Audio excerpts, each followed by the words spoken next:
Впервые за 50 лет за уникальным небесным явлением наблюдал сегодня буквально весь мир.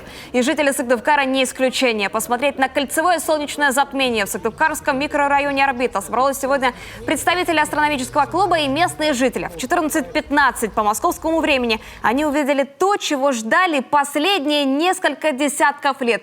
Желтый солнечный диск, на четверть перекрытый луной. Это впечатляет, очень интересно. Можно увидеть через телескопы само затмение. То есть оно выглядит как сказали, как Пакмен, да.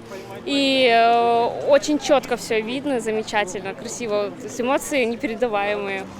Магии в этом никакой нет. Это чистейшая физика и математика. Вот это вот на самом деле это самое настоящее понимание физики и математики. Как двигаются. Это ведь просто совпадение того, что Луна находится между Землей и Солнцем. Так получилось.